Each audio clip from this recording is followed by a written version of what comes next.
علی امین گنڈاپور کو 2 دن میں 2 بڑے سیاسی جھٹکے۔ جنید اکبر کو خیبر پختونخوا کی پارٹی صدارت کی کرسی پر بٹھا دیا۔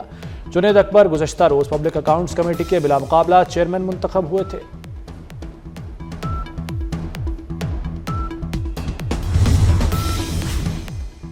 میرے سامنے علی امین گنڈاپور کی کوئی حیثیت نہیں، مولانا فضل الرحمان کا صحافی کے سوال پر جواب۔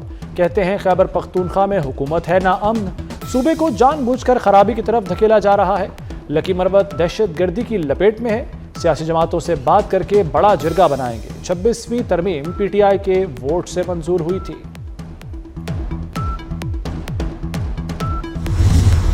جوڈیشل کمیشن نہیں بنانا تو ہیلو ہائی کے لیے بیٹھنا نہیں چاہتے۔ چیئرمین پی ٹی آئی بیرسٹر گوہر کا کہنا ہے، حکومت کے پاس جوڈیشل کمیشن بنانے کا وقت اب بھی ہے۔ ہم نیک نیتی سے بیٹھے لیکن حکومت نے ایک قدم نہیں اٹھایا۔ حکومت کے ساتھ فوٹو سیشن کے لیے نہیں بیٹھنا چاہتے۔ کوئی اور ایڈونچر بھی کرنا ہے تو کر کے دیکھ لیں، ریاست کو گھٹنوں پر لانے کا شوق پورا نہیں ہوگا۔ سپریم کورٹ کے جسٹس منصور علی شاہ کا انٹرا کورٹ اپیل کے بینچ پر اعتراض۔ ایڈیشنل رجسٹرار جوڈیشل کمیشن کے خلاف توہین عدالت کیس میں ججز کمیٹی کو خط لکھ دیا۔ جسٹس جمال مندوخیل اور جسٹس محمد علی مظہر کی شمولیت پر اعتراض اٹھا دیا۔ خط میں لکھا، 23 جنوری کو جوڈیشل کمیشن کا اجلاس ہوا۔ اجلاس کے بعد چیف جسٹس نے اپنے چیمبر میں کمیٹی کا غیر رسمی اجلاس بلایا۔ بینچز اختیارات کا کیس ہم سے واپس لینے کا فیصلہ دونوں کمیٹیوں نے کیا۔ کمیٹیوں میں شامل ججز کے فیصلے پر ہی سوالات ہیں۔ میرے اعتراضات کو ریکارڈ کا حصہ بنایا جائے۔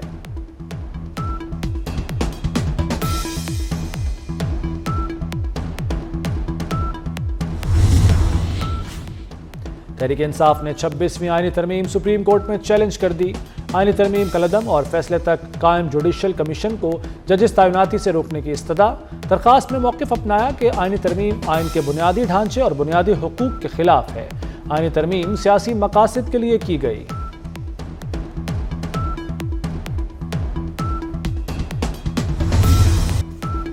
ہمیں فیک نیوز کے چیلنجز کا سامنا ہے۔ ڈیجیٹل ڈس انفارمیشن اور سائبر کرائمز آج کے بڑے مسائل میں شامل ہیں۔ بلاول بھٹو کا Jamshoro engineering and technology university کے کنووکیشن سے خطاب۔ کہا، جدید ٹیکنالوجی کو صرف انسانیت کی خدمت کے لیے استعمال کیا جائے۔ ماحولیاتی تبدیلیوں کے خلاف سب کو مل کر کام کرنا ہوگا۔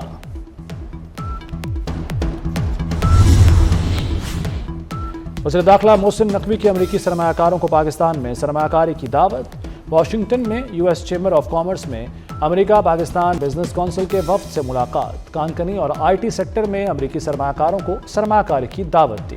پاکستان میں کام کرنے والی امریکی کمپنیوں کے مسائل سنے۔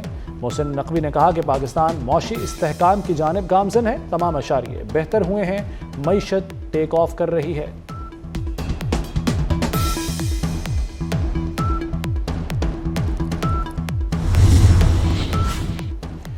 نمبر گیم کی بجائے کرائم پر قابو پائیں، حوالات میں ملزم قتل کیے جا رہے ہیں۔ سرعام لوٹ مار سے علاقہ غیر کا تاثر سامنے آ رہا ہے۔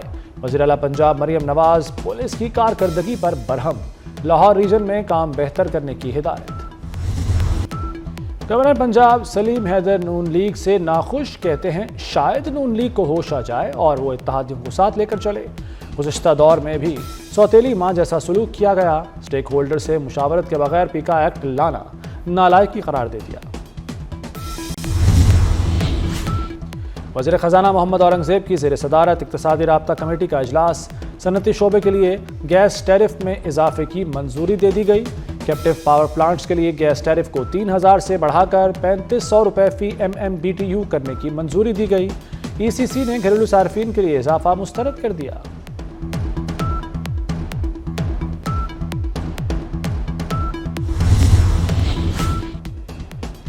غزہ جنگ بندی کے بعد رہائی کا دوسرا مرحلہ۔ اسرائیل نے مزید 200 فلسطینیوں کو رہا کر دیا۔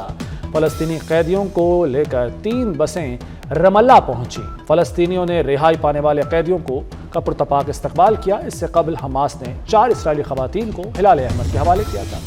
امریکہ نے تمام غیر ملکی امدادی پروگرام معطل کر دیے۔ یوکرین، تائیوان اور اردن کی امداد کا پروگرام بھی شامل۔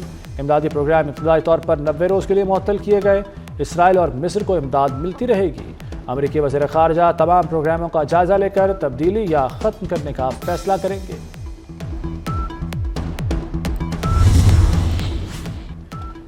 مراکش کشتی حادثے میں ملوث انسانی اسمگلر گرفتار، FIA نے ملزم کو مظفر گڑھ سے گرفتار کیا۔ ملزم نے دیگر ساتھیوں کے ساتھ مل کر متاثرین سے لاکھوں روپے بٹورے۔ FIA سرکر گجرات کو مطلوب تھا۔ ترجمان دفتر خارجہ کا کہنا ہے کہ مراکش حکام سے رابطے میں ہیں۔ سانحے میں بچنے والے 22 پاکستانیوں کو وطن واپس لایا جائے گا۔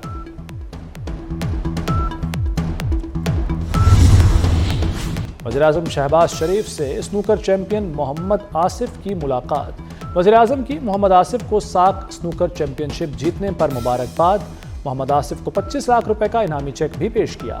محمد آصف نے وزیراعظم کی جانب سے قومی سطح پر پذیرائی پر شکریہ ادا کیا۔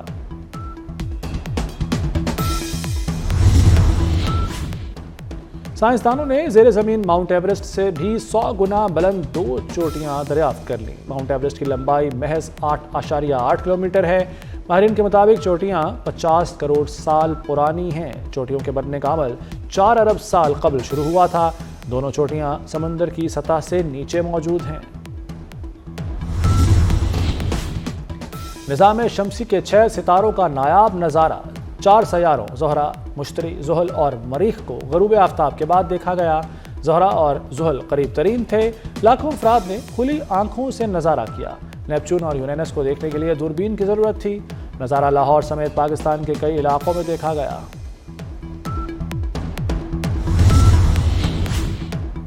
لاہور کے قدیم اکبری گیٹ کی بحالی کا منصوبہ، تاریخی دروازے کے سامنے مارکیٹ ختم کرنے کا فیصلہ، 384 دکانوں کو مسمار کیا جائے گا، 1 ارب روپے اسٹرکچر اور کاروباری نقصان کی مد میں ادا کیے جائیں گے۔ سرکاری زمین واگزار کروا کر گیٹ کی خوبصورتی کو بحال کیا جائے گا۔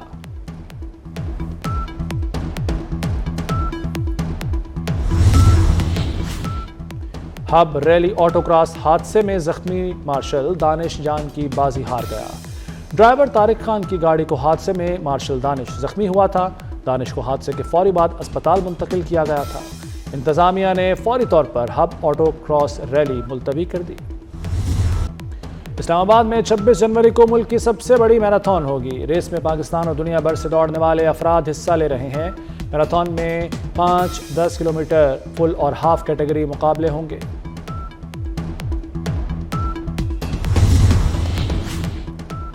ICC نے 2025 کے لیے T20 ٹیم کا اعلان کر دیا۔ بھارت کے روہت شرما ٹیم کے کپتان مقرر۔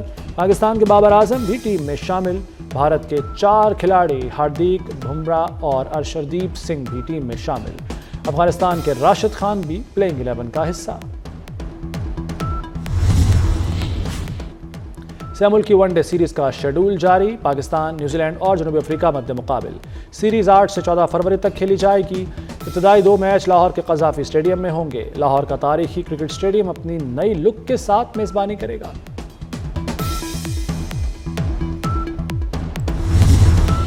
پاکستان شوبز انڈسٹری کی معروف ایکٹریس جوڑی گوہر رشید اور کبرا خان کا شادی کا باضابطہ اعلان۔ شادی کا اعلان سوشل میڈیا پر ایک دلچسپ ویڈیو کے ذریعے کیا گیا۔